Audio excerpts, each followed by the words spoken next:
the second time. Okay.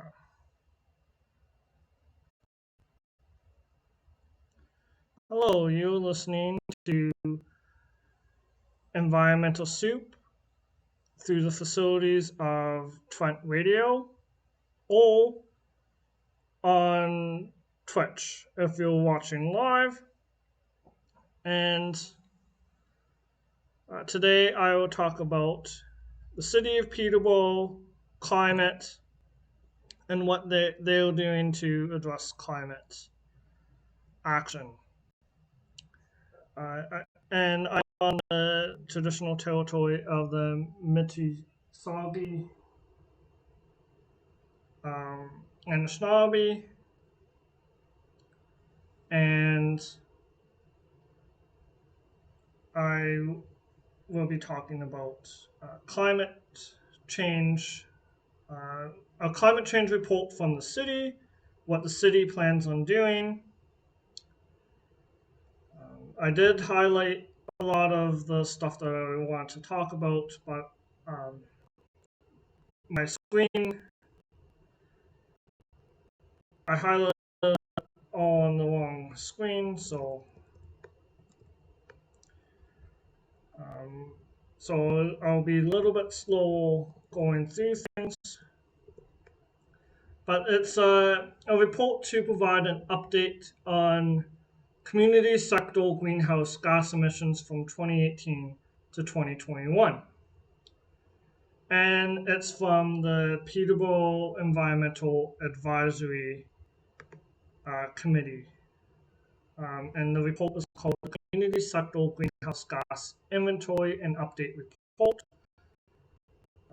And it's been a report since the climate change emergency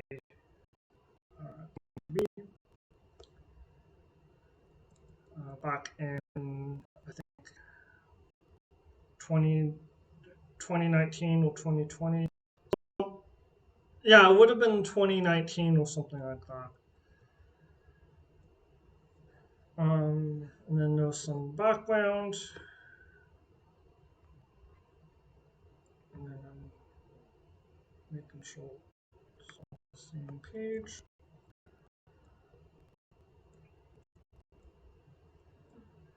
So the background is that the city has doing a inventory of greenhouse gases from the 2011 community baseline. And the 2011 baseline was recalculated. The city started it in January. The assessment said that there was a decline from 2021 from 2011. It was largely a result of the pandemic and decarbonization of Ontario's electrical grid. And unfortunately, there was a 400% increase in greenhouse gases as a result from the electricity sector in Ontario as a result of the provincial policies, natural gas expansion. So we can't rely on the energy grid to reduce greenhouse gas emissions, and we can't rely on what's it called? The pandemic, working from home, less people working from home, people traveling as they once did. So emissions are predicted to go up back to pre-pandemic levels by 2023. This report looks at 2021. And then there was an easing of public health restrictions in 2022.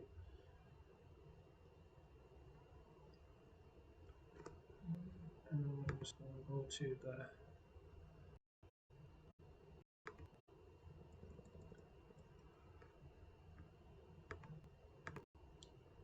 so there was is saying that the city recognizes that it has limited direct control over community sector emissions, but it is committed to supporting residents and businesses in reducing emissions by developing programs um, such as home energy efficiency program, electric vehicle charging stations, network expansion, community solar potential mapping, modernizing transportation network to be less reliant on single occupancy vehicles. Um, that hasn't been as successful as hoped. Um, and that's a result of budget cuts and um, not investing enough into transit. And budget cuts, like um, the budget has to include like inflation and the increasing cost of fuel as well. So, um, and then those like pressures about lack of available staff as well. So that's a huge issue. It might be addressed um, in the next year's report or the report after.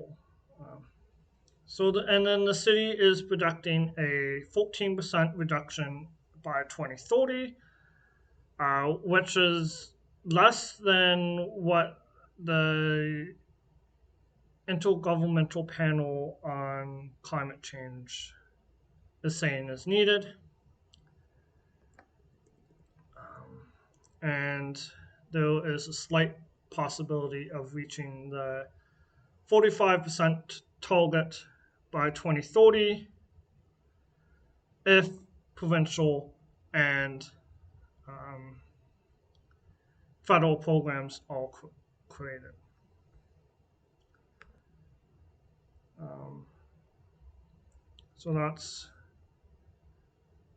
the introduction, and then I just have to make sure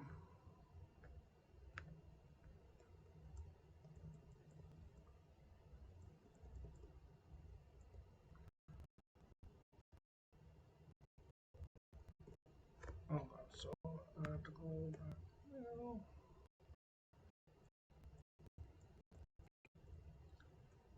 Oh, I know. And then wait one. Got these mixed up. Okay, so not on the wait one. Okay, so two different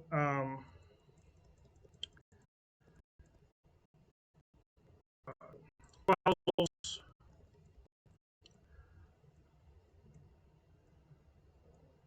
So I'm in Appendix A of this report.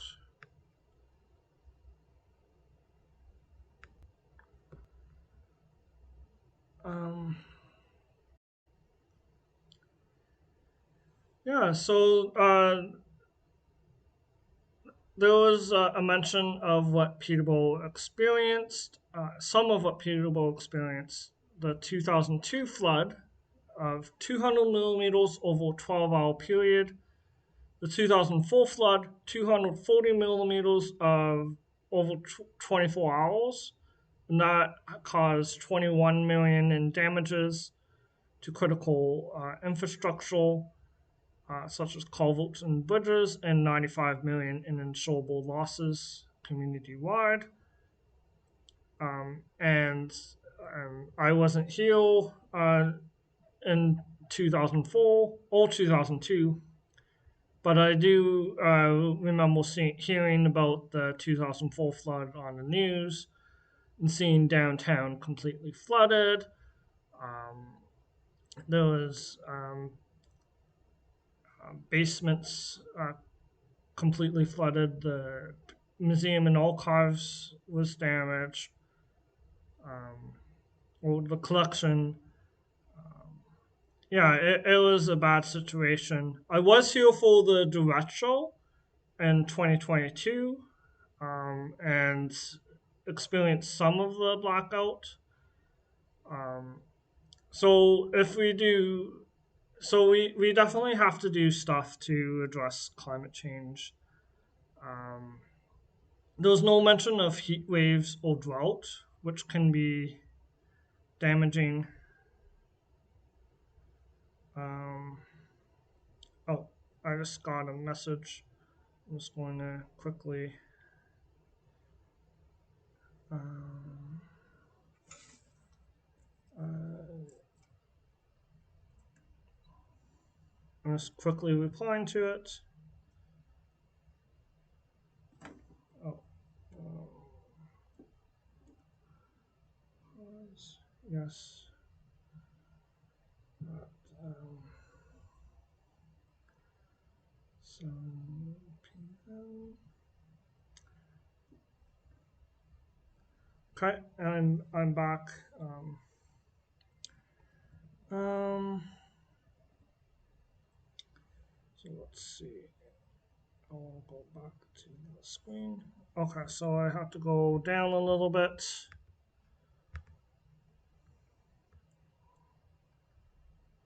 on the correct screen. Okay. Did I write anything down now?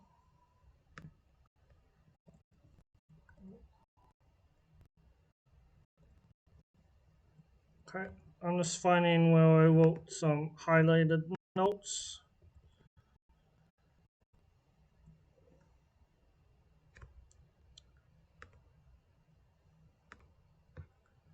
Um, yeah, so the report was saying that the Federation of Canadian Municipalities identifies that municipalities can influence only 50% of their community's greenhouse gas emissions through policies and programs targeted at land use, transportation, water, and waste management. Interesting, uh, land use was not a factor considered in the report. Um, there was no mention of urban sprawl or wetlands in this report, which I would like to see in the future. Um, there was two main sectors, stationary and transportation, which were looked at.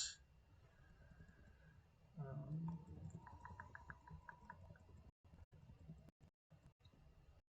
so look for the next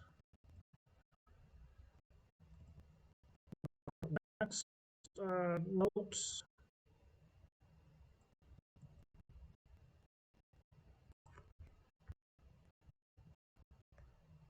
Oh,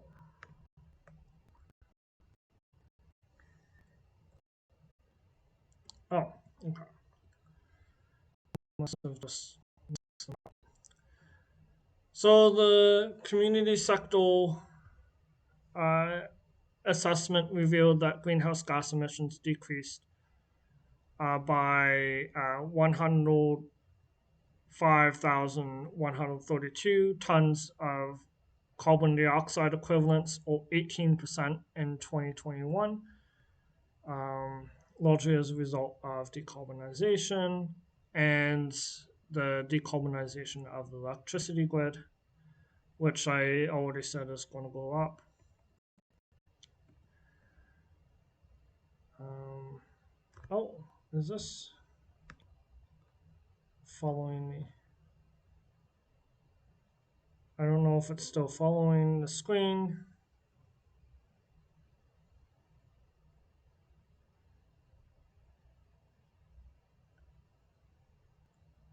No, it's not following the screen. So I do have to go back to where I was.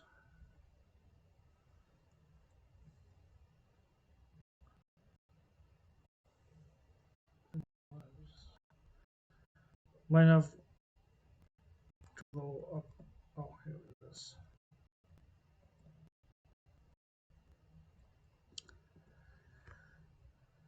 Um,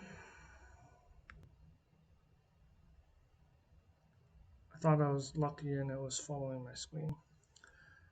Yeah, so yeah, as you can see, like in 2021, a lot of the emissions are going back up, or not back up, but they're not going down as significantly. Um, some areas are going down, but not not really.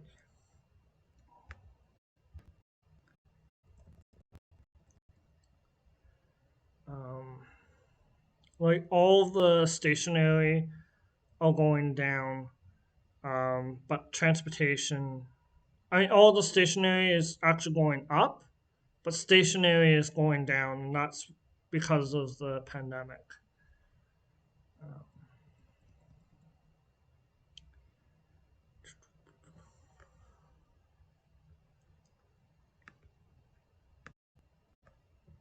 and did I have anything else highlighted? Yeah, heating and cooling is a significant portion of greenhouse gas emissions. Um, Cooling degree days Ohio by 34%. Um, those less heating days needed over the last couple of years, uh, so that it kind of balances out, but not quite. Space cooling is required to maintain indoor temperatures, and heating can be deadly. Excessive heating.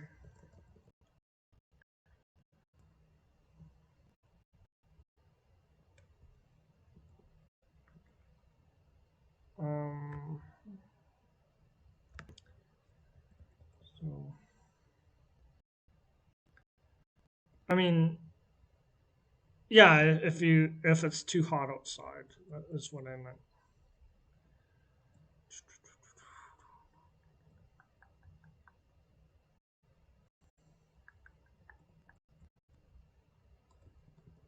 Figure five.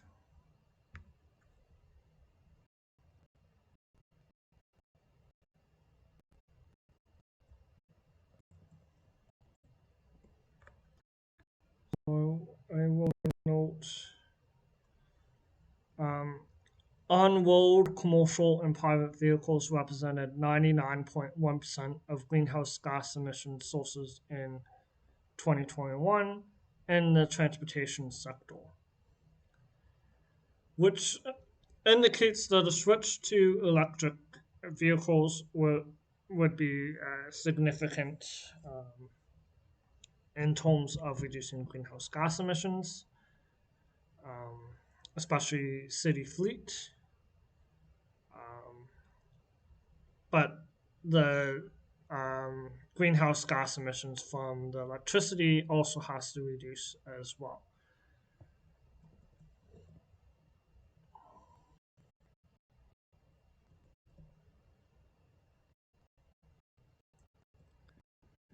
Um, and then it's saying that most EV charging is understood to be carried out at home and work and not captured in EV charging data, but in building utility data. And then there was a sharp decline in 2020 in um, electric vehicle charging. And then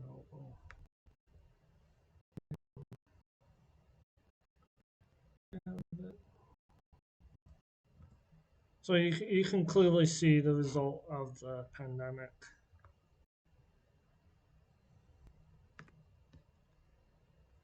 Um,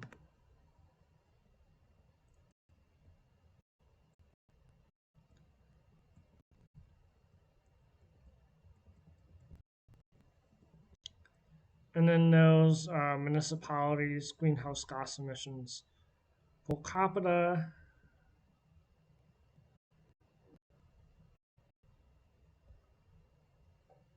Um, it's interesting that some of the municipalities seem to have stopped collecting data around 2018. Um, that's when the provincial government changed power. Um, I just find that interesting. Um, but Peterborough does not appear to have collected data prior to 2018, but it is on the um, lower end of municipalities in terms of greenhouse gas emissions per capita.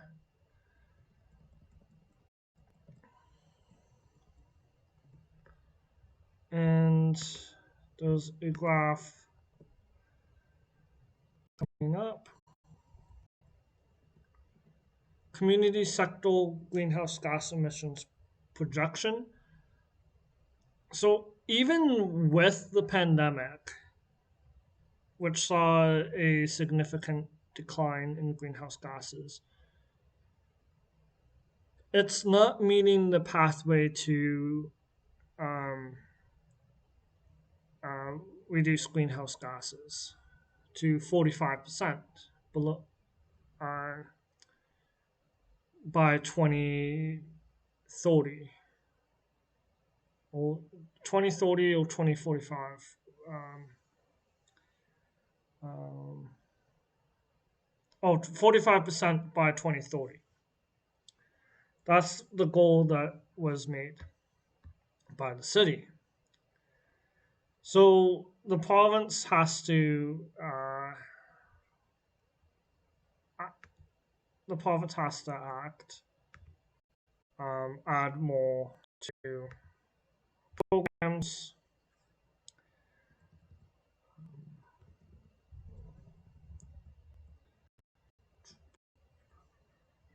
and then those charts saying how much it needs to reduce greenhouse gas emissions by, and it's not including land use changes, which is unfortunate.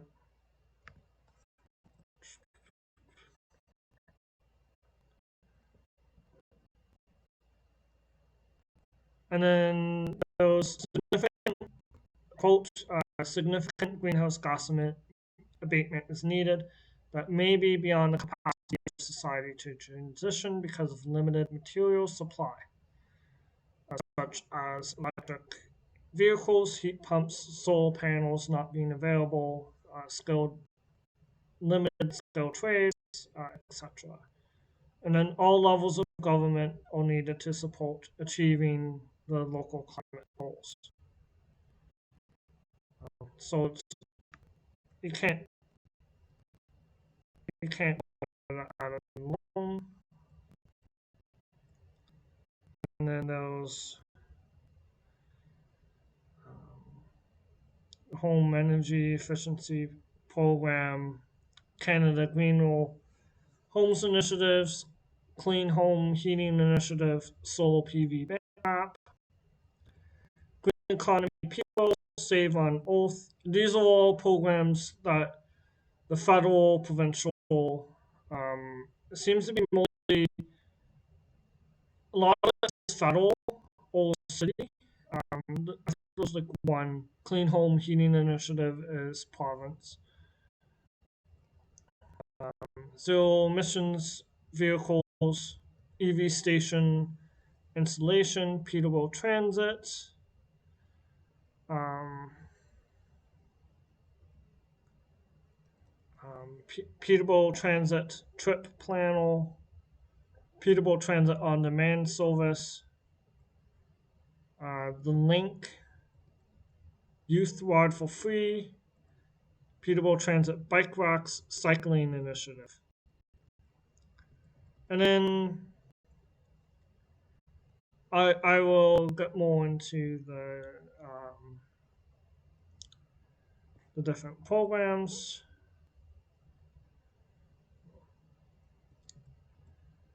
Um,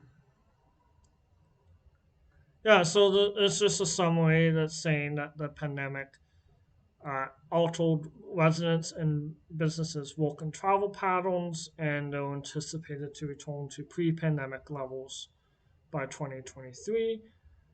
Um, so, um, eliminating a lot of the gains. So I will go to talk about. Um, oh, am I still on? Let me see where I'm at.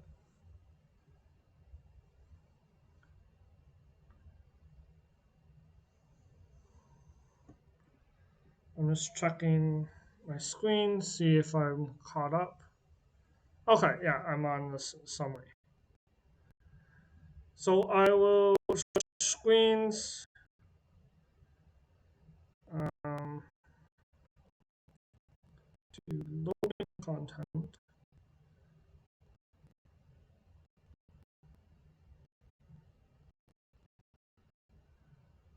Um, and I will be back momentarily.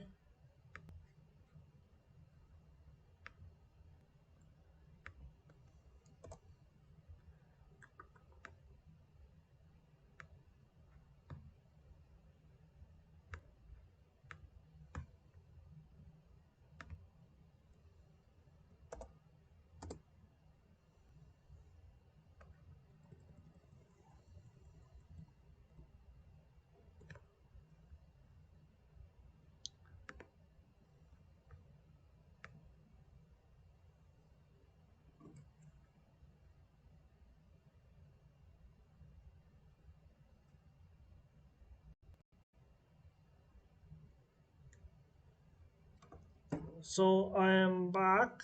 Um, yeah, so this is a report on the climate initiatives that the city of Peterborough is doing. Um, so, city of Peterborough is doing stuff. The bold friendly Peterborough. Um, I'm not sure exactly why this is included, except like uh, climate change impacts wildlife.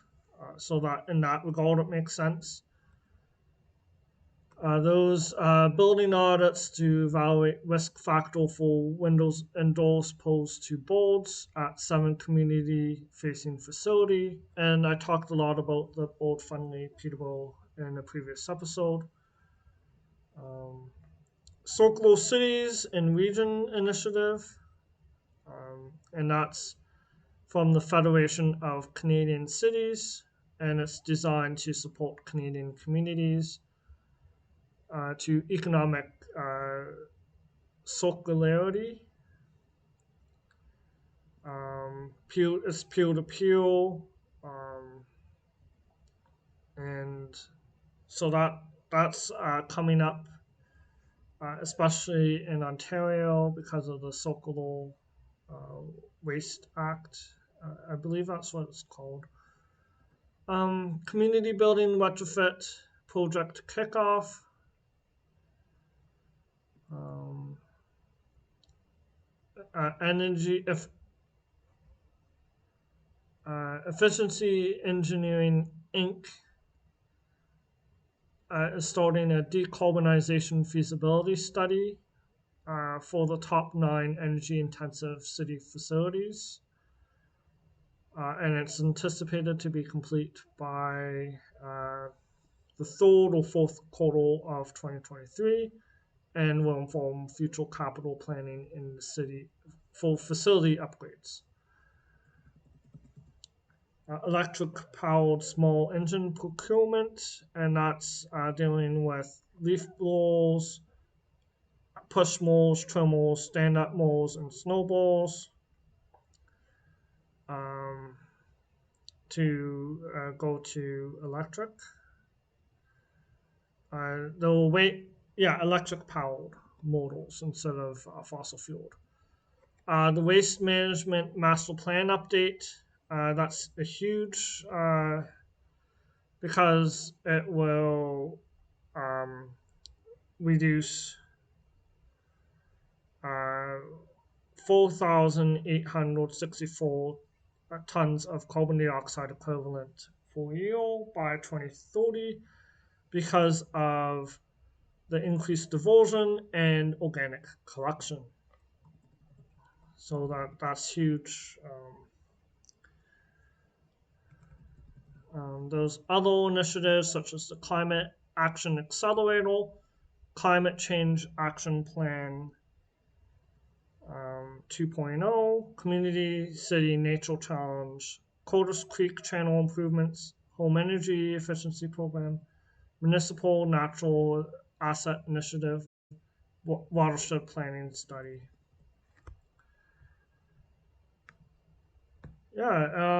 Yeah, so that's what the city is doing, um, and um, the progress or lack of progress on reducing greenhouse gas emissions. There's a little bit about why um, the um, greenhouse gas emissions are being reduced. Um, there's not a lot about adaptation in this report.